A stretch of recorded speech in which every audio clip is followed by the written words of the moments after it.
Zaka za ulijana. So kama yako mtani ndio kutije. Bana fa.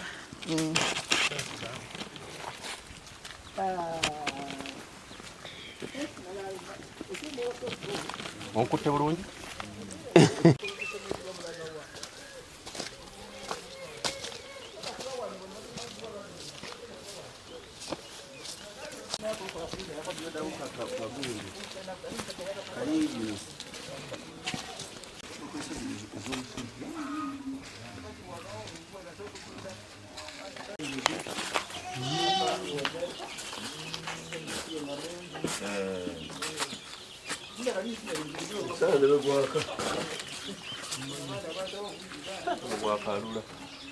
Kuja kunkomera to yao aliwo muswa iwenga iwe no mwafu wakisibira mu ttaka lyange wakati nenzidde futi mmeka ekyobuzi nzi kyate buli mu ttaka lyange ze nyaga utenazime mali nyaga kole future batano kwana muzikiti angamba nga ekifo kisumuzikiti tomuzikiti ngena kujjako futi kalira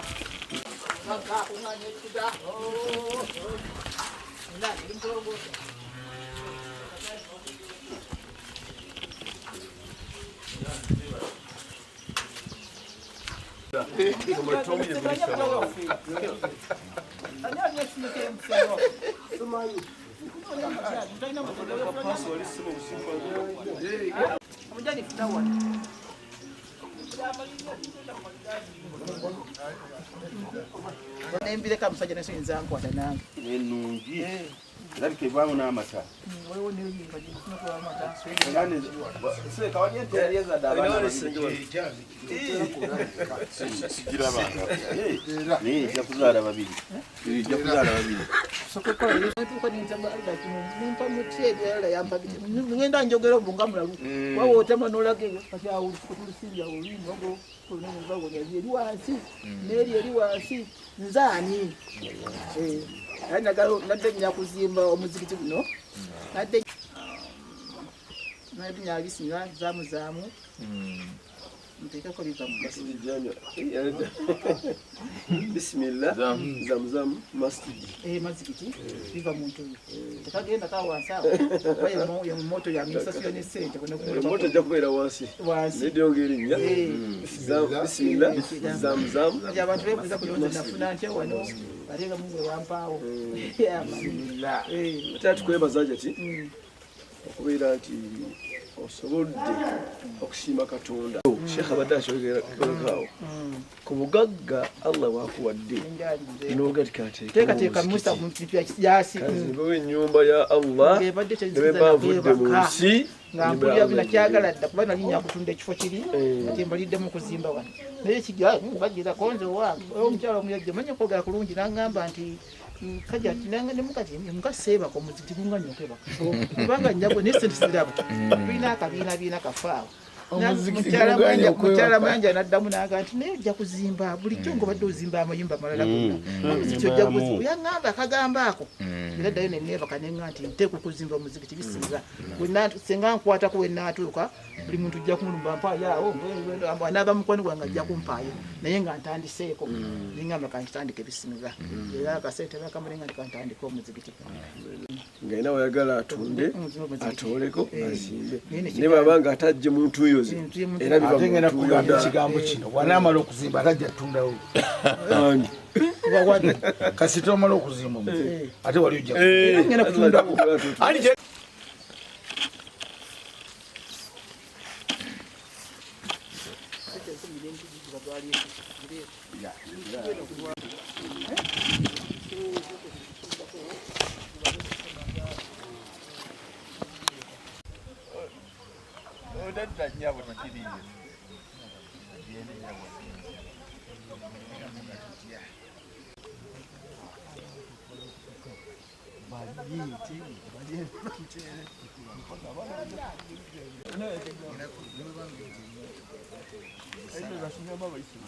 munene kubagira gwe gwange ogwettula atano bala magwa munene gwa munene atano muno muwanvu anawe mubaziwe wanvu atano ogumala anaga nende yandikoza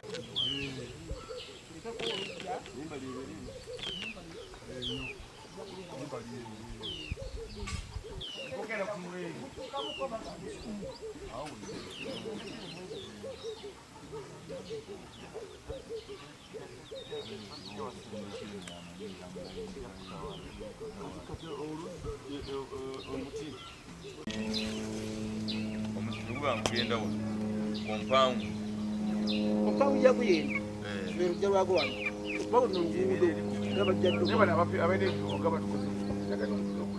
eka wano akubalana tugatandikira eno nga tudde kubanga eno eba compound simbeko wano tuko tozinganga mikono watukola kyo chaka kyo simbeko zinze mukono gwaki abiri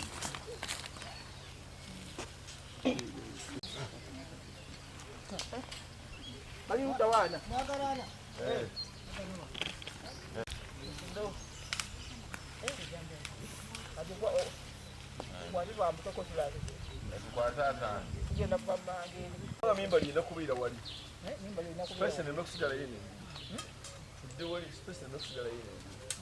amavaawo taata atano ziwere ddaala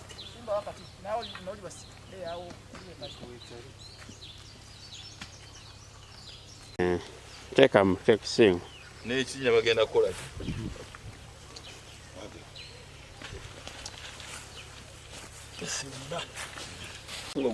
n'aba najjange nebayimirako mukisikirize wano nga gufuna empeera n'aba nasaaliramu n'aba nalyako amiina tugende wali wasi akavera kano kaveemu tujja kutereeza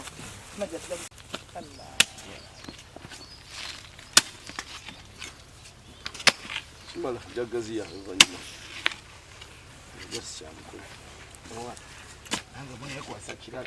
nawe zempeera sibu nawe empeera ozaagala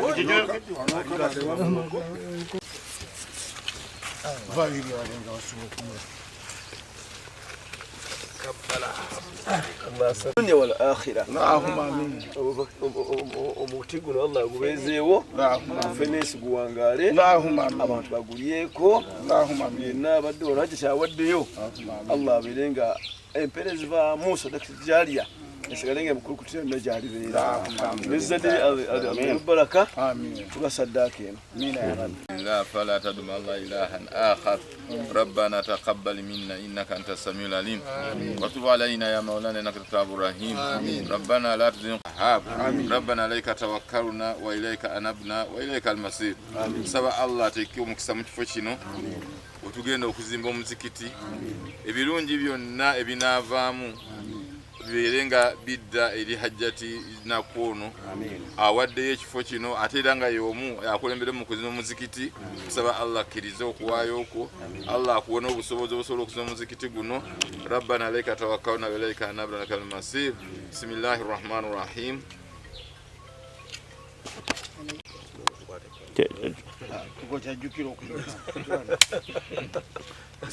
bismillah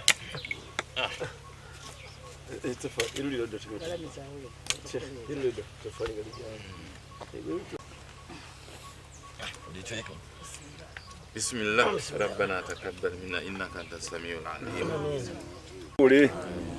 kama ffe kaza jago gulewo ng'omugenyi omukulu inshallah taala era allah ayinjiwaza abasiraamu mu kifo kino babeere nga bakisaaliramu era omuzikiti gubeere nunuzi obusiraamu okubeera nga busaasaanira ekifo kino ate n'abantu abaweeredde omuzikiti guno nabo basobola okubeera nga bagusaaliramu hajjiti abeere nga afuna empeera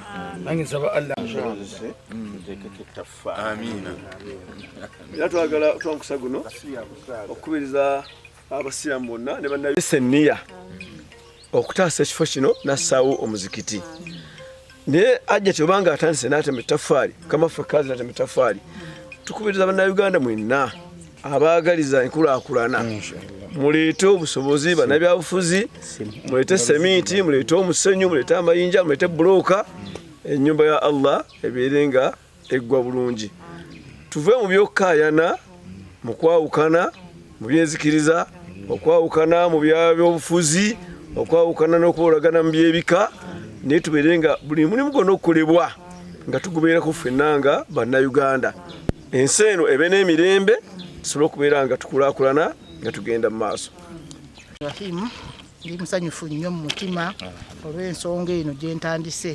Ensonga emazeemu ebbanga ddene ng'eneeraliikiriza era nga n'okweba kaseebaka kuba nakyagala nga nyagala okuzimba ennyumba ya Allah eno mu kifo kyange kino. Kifo nina bingi nnyo bye nina naye ekifo kino kye kifo kyange kye nsinga okwagala kubanga ndowooza nti Allah ng'era njujuludde mulamu bw'ensi eno era ndagaawo. Sina wendaga ngenda kubeera wa. Olidde tewaliiwo gye ndaga wala ndi wano kyova nti ekifo kino kyagadde nga nkyagala nnyo nkiteekemu n'ennyumba eno tube okulaba nti nsobola okubasobola Allah asobola okunkumiramu obulungi. Saba nnyo abaana bange kuliko baanaze saba nnyo mukuume ekifo kino. Temuluvubana na ssente temuluvubana naki nyagala mu kikume nga kirungi ate mukolagane ne bulungi n'abantu. Bwe nali ngula wano twasooka tunoonyesa bingi tunoonya batutaano nga nsikonjerere munange nagamba tetugula ne ngamba ajja kugula naye twatuukawo wano nagenda nensanga mwami Kigundu nga salaamu evuga ngenda okutuuka nensanga bba w'omuwala ono ate nga mumanyi okuva ekisaasi yasinga okummatiza ennyo mu kifo ekyo ne mugamba Seeka oli eno nti ndi eno kuzi badde bandeese kugula eno nti agula tugenda kwezamu Musa tuwezeza emyaka eno tugenda kweza nga 10 tagula munana naye tetulinamu tabu yonna okujjako ababobbi abajja abanyolo ne batubba emmere awo natubabbako bati naye nga balaba tutaaseeko naye nga abantu bonna tulimu tukolagana nabo bulungi otuuka mu banno nga bakwagala otuuka mbadde ne Seeka wange ono ayinza okuyita ku muzikiti nga ali omukolo naye otuuka mu mukono abantu bonna nga babugumye kajja tinnakuwuya atuuse naye ate nga siruddeyo bbanga ddene naye mpuya nga nkyagadde nnyo kifo nkyagadde nnyo kuba singa nakifunamu obwezigolo singa nakitunda dda n'engenda awala nawulidde naye Mungu alhamdulillah sifunangayo kintiisa sifunangabo kinkanga nkolagana bulungi n'abantu bannange be nasangamu. Saba Allah twalira awo twongere okukolagana obulungi n'okutegeeragana kuba omuzikiti guno sigenda kubeerawo abaana gusaaliramu muzikiti nguzimbye nga gwa kitundu gwa nsi yonna gwa bantu bonna abasobodde nasobola gukamandi nga tunaamaze tujja guteekamu amateeka agasobola gufuga n'okugubeezaawo obulungi kyenva nja tubeere nga tuli muntu ogwo tulina abaana kati abalenzi avubuka baabo abo bannaffe bajja okutusetula tulinaffe tetukyalina maanyi naye nsaba Allah nteemu bulungi bwereere era mpe obusobozi nsobole okumaliriza omuzikiti guno basobole okunziruukirira naye nsaba nnyo Allah akinteeremu nkimalirize olwogera kwe n'obuyinza bwe nsaba mpe abaana abalungi ampe emaali ennungi ankuumire ebintu byange byonna byankozesezza byonna abifule enunuzi yange obulungi olwogera kwe n'obuyinza bwe bani nsanyuse nnyo kwaba Seeka Seeka wuuno wa rahmatullahi wa barakatuh. Alhamdulillahi rabbil alamin wa salatu wa salamu ala rasulillahi sallallahu alaihi wasallam wa ala alihi wa sahbihi ajma'in walhamdulillahi rabbil alamin. Alhamdulillahi rabbil alamin tulina essanyu lingi nnyo mu kifo kino ya rabbil alamin olwa hajjati waffe atuwadde ensonga ey'amaanyi bweti abasinga baagala ssente naye hajjati yona alhamdulillahi rabbil alamin Mungu amugere mu baraka inshallah taala. Semukadde wa district kadhi bamashekhi mwenna bavudde e Kampala namwenna bawerekedde ku district kadhi alhamdulillahi rabbil alamin ekyo kyekifo ky'omukyala kyatuwadde lillahi era yakyogera dda era neŋŋambe wani ku mukulu nti nzera bembanga nfudde mu lujjudde banteekanga wa mu kifo kino kati bw'aba ataddewo n'ensonga eno kikakafu nti ddala alhamdulillahi rabbil alamin kyakola kikyayoga kyekyo ekituufu bannaffe fenna tujjumbire ensonga eno bene beekoze eki yajjaala ate nga basemu naffe ntusaba Allah nabo abakole ki abatwongera nayazina olwazina olusooka Mungu ajja kubanga yanukula eswala yaffe ebenga ekola ki eyimirirawo wano mu kifo kino inshallah taala. Bakadde bange nsanyuse nnyo bbala bakadde bange mwenna alaba n'abeera abazaayo abazeeyo bulungi bakadde bange mutuuke bulungi nga bwe mwaleese amaka gaffe inshallah taala. Basemu bannange bawalimu bannange mwenna ensonga mugyabeeru wano rabbil alamin. Amannya Kibirango Ibrahim saba imaamu Makulubita Gombolola. Assalamu alaikum wa rahmatullahi wa barakatuh. Nsanyufu nnyo olw'ekyengera kino Allah kyatugemulidde okuva ku mukadde waffe Hajjati Nakku n'aleeta enniya eteekawo ennyumba y'awakitiibwa Allah subhanahu wa ta'ala okubanga tuyimirizaawo ibada z'awakitiibwa Allah subhanahu wa ta'ala. Tusaba Allah amutukuumire amutuweere obulamu obulungi amutuwangaalize amwongerere ddala obulungamu n'obukakkamu n'enkolaganika naye nga tusaba Allah subhanahu wa ta'ala Katonda imaamu ne naibu wo entanda gye mbasibirira ti omuzikiti guno gutandise naye nga nze manyi hajjati nnaku n'enniya ye gugenda kuzimbwa insha Allah. Naye mu byonna muzikiti naye nga hajjati asazeewo ku ttaka lye aweeyo ekifo kino ate yennyini akulemberemu mu kuzimba era ne matiriya ezimu zizo zirabe zimaze okutuuka wano eno. Twebaza Mukama Katonda ate tumusaba amusobozese omuzikiti guggwe ne bwe gunaaba guwedde omulimu sebe guli gye muli abasiraamu okubamanyisa twana masidi yaffe twafunye masidi n'okubakolamu omulimu gw'okubakoola bajje basalire mu muzikiti guno eno. Omuzikiti gwe gujja ku kyalo eba nsonga nnene nnyo mu abaguzimbiddwa mutagusaaliramu mu maaso ga Katonda mugenda kukyogerera. Hajjati azimye omuzikiti naye nga mmwe abatuuze ba kuno muyina okusala amagezi gonna nti omuzikiti olugwa beppa muyina okujja mugusaaliremu. Naye nga twebaza abalimu baffe okuba nti hajjati mutambudde naye bulungi. Tusaba Mukama Katonda abongere entabagane. Amanya Hussein Sewankambo Salongo. Ndi musanyufu nnyo. Nzaalibwa omukyala Hajjati Zaamu Nnaku awaddeyo ekifo kino kuzimbwamu omuzikiti era tuli basanyufu nnyo nga ffe abaana okubanga akoze ekintu nga kino. Saba Allah amuwa obuwangaazi era akizimbe kiggwe akirabeko naye nga musanyule lyayagala era kitambule bulungi insha Allahu taala. Obweyamu nga nze kennyini nze ngenda okulembera nsuubira baganda bange okubanga tukuuma ekifo kino kubanga bwe buddukiro bwaffe ffenna insha Allahu taala. Twala okadde kano okwebaza nnyo Sheikh Kasawulira ne nebaza ne deputy speaker wa Kampala ate ne nebaza nnyo mwanyinaze Hajjati Zaamu Nnaku kuba nti kintu kino kibadde kimuli ku mutwe abulutuwe era abiraga nti bande njaga kutunda bali mfuna omuzikiti ne kivula bwe yangambye sakereyemu kuganti ate kiki nga lazima tulina okugenda okulaba ki ate nebaza nnyo Kafi okuba nti wagambye okuba muzikiti ngenda kukola ki byonna ngenda bireka kira ndisaba nange Allah akuwemu empeera n'abasigadde bonna tusobola okujja nabo saba Allah atuteremu baraka naye nga ntuusa obweyamu bwange okugonywanga batadde we Hajira Sidi Senyonga abadde ajja kubaawo okuvuunika ebyo naye abadde alina ebimukutiraga mbakanya kanyumbeerewo naye nga gadda kasekali badde bagusanga 10 abadde ajja kusobola okuvuga akola ki abeere naye inshallah eniya naye ebadde eri gy'oli. Barakatu tusiimye nnyo ku kyalo kyaffe Kulama okufunako omuzikiti nga Hajjati Nnaku yagukulembedde Zaamu. Barakallahu fiikum tusabe Allah teremu baraka guyimirirewo. Barakallahu fiikum. Assalamu alaykum. Bane tuli basanyufu. Erinnya Naabo Wanuka Sara Mama Walter. Nze neiba wano ndi mwana nzaalwa era nga nze omu ku baayaniriza Hajjati Nnaku nga basenga wano.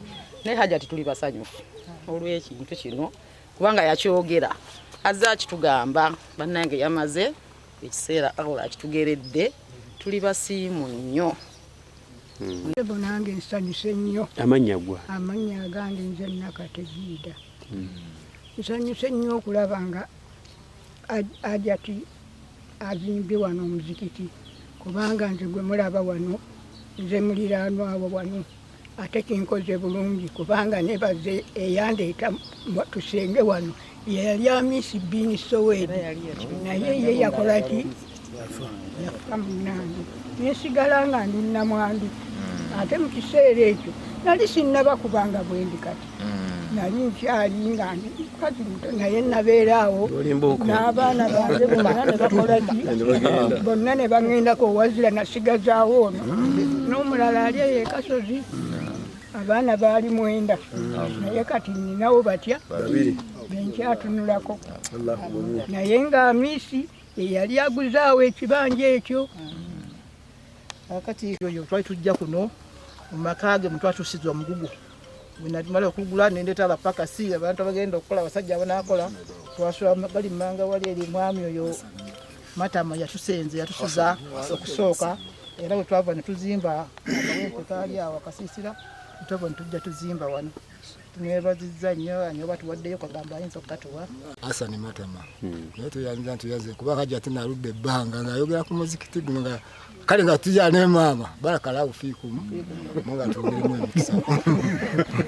كوذرك الذي أنقذ ظهرك ورفعنا لك ذكرك فإن مع العسر يسرا إن مع العسر يسرا فإذا فرغت فانصب وإلى ربك فارغب. ربنا تقبل وتوب إلينا يا الله أنت التواب الرحيم. آمين. واعف عنا واغفر لنا وارحمنا. آمين. أنت مولانا فانصرنا من الكافرين. آمين. لا إله إلا الله وحده لا شريك له له الملك وله الحمد يحيي ويميت وهو على كل شيء قدير. لا يكلف الله نفسا إلا وسعها لها ما كسبت وإليها ما كسبت. ربنا لا تؤاخذنا إن نسينا أو أخطأنا. ربنا ولا تحمل علينا إصرا كما أمرته على الذين من قبلنا.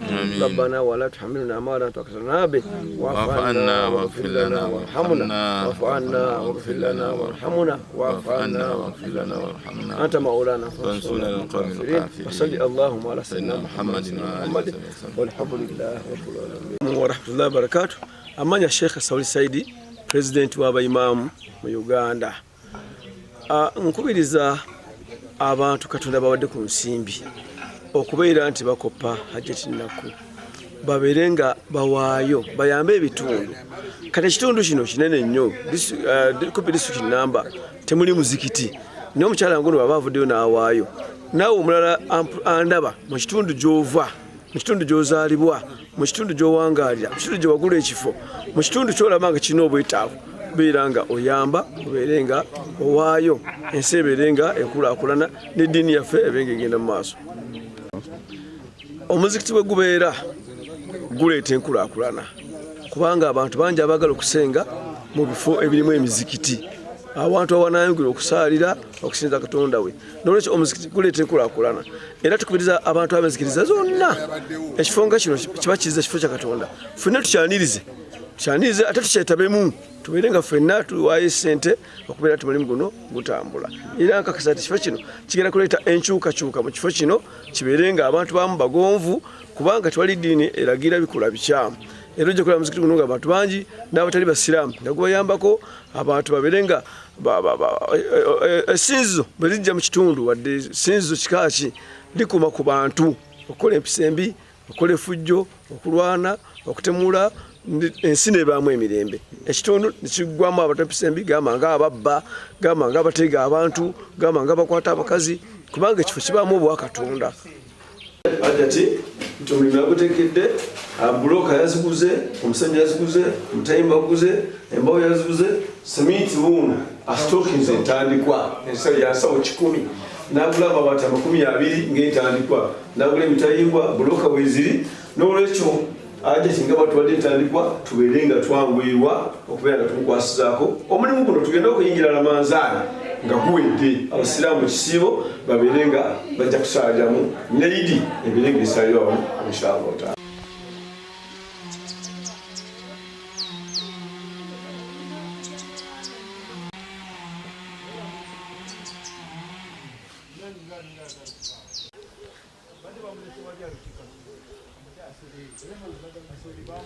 Nze kajatiza mu nnaku mali mbeera kawempe kati nebbula majendi nalina obwetaavu bw'omuzibiti nga bumpisiza bubi nnyo naye kati Mungu alhamdulillah natanya kutandikako anaabasobodde okunyamba ajja kunyamba naye nga materials izo mu bloka muziraba ibyo ne cement bamulabye tukatusabye Katonda ateremu obwangu naye buli muntu wenda mupira kajja kuzimpa naye nga nsa kuyimizaawo ennyumba Adamu kifo kino saba alampa obusobozi n'obulamu obulungi gerako n'obuyinzaabwe. Nebaza nnyo Katonda okunsobozesa kulaba nalowooza ekirowoozo kino kuba natuuka kuno mwati muzikiti giri walako naye ate nendaba ekifo nga kinene n'abasiraamu nga kwe bali bangi nenjagala nnyimirizeewo ennyumba ya Allah mu kifo kino naye alhamdulillah rabbil aalamiin kunsobozesa nsobozesa nsobola okukiyimirizaawo era nsaba buli gwe naatuukako abe nga asobola okunziruukira mu ngeri eyo nsobole okumaliriza. Nayagala omuzikiti guno guzimba ddala ku maali yange ne aki yange terigamba nti bajje banzimbira omuzikiti senga bagumala dda naye nayagala nze mwennyini ngwezimbire ku maanyi gange. Tempaddeyo muzikiti teri muntu yenna mpaliriza teri muntu yenna kifo kyange kyakyapa siinako ttabu teziya muzikiti ngwadde mu kifo kyamayiro kyayika 10 tulina mutawaana abantu bonna abaana bange balina n'abange baganda bange bali kibenga kitukuuma webale kulabirira mwanyo webale byonna ate webale okukola byonna byokola tubiraba era naffe tuba tukatusikiramu naye nga webale nyo bali ddala. Nze Swahili Bukoda tuwaddeyo ekifo kino olwakubeerawo nga tuzimba omuzikiti lw'abaana baffe ne bazeeyi baffe kubanga okuva mu buto bwaffe bwonna buli maka gaffe gabeeramu ki omuzikiti kuva mu buto bwe kimala. Bismillahi rahmani rahim. Nze Sheikh Hamisi Settaba Dibito Simukadhi wa Kampala. Nebaza Mukama Katonda antusiza mu kifo kino ewa mukadde wange ono Hajjati Nakku. Ng'ekifo kino ali mu nteekateeka za kuzimba muzikiti era materials zino zonna azitaddewo. Ekyo tumwebalizaako Allah jalla jalaaluhu kuba abantu bangi bayinawo naye nga tebayinza ate kuzza eri Allah. Naye Hajjati yasobodde okuzza eri Allah ekifo akiwaddeyo nga kiki ate n'omuzikiti yagenda okuguza materials seminti byonna ebintu bimaze okutuuka. Ekyo twebaza Allah nabwe ekyo bannange nkubiriza buli muntu yenna alina obusobozi gezaako okulaba nti Katonda ku kyakuwadde omuddizaako. Katonda kyabakuwadde omuddizaako. Ono omukyala naye awaddeyo ekifo kinene omuzikiti guliko acres 4 n'ezo zonna agambye nti yiika ezo za busiraamu aziwaddeyo. Abantu bangi balina obusobozi naye ate balemererwa okubaako n'ekyebazza eri Mukama Katonda. Katonda babanga akuwadde zaayo kyolimira naawe osabira okwejjana nti ya Allah nawaayo kino. Nkubiriza buli muntu yenna ekifo ekyalo kino kinene naye tekubaddeeko muzikiti. Hajjati bwe yasenga kuno neyetegereza bulungi nnyo nanga nti kyenina okuteeka wano n'amaka ge tegannaggwa naye yagambye nti kansooke mmaliriza omuzikiti nyumba ya Allah eggwe ndokyate mmaliriza amaka gange. Buli muntu atwala ekyokulabirako ekyo eky'abantu abalungi nga bano omuntu oweeyo eri Allah jalla jalaaluhu. Salaamu alaikum wa rahmatullahi wa barakatuh.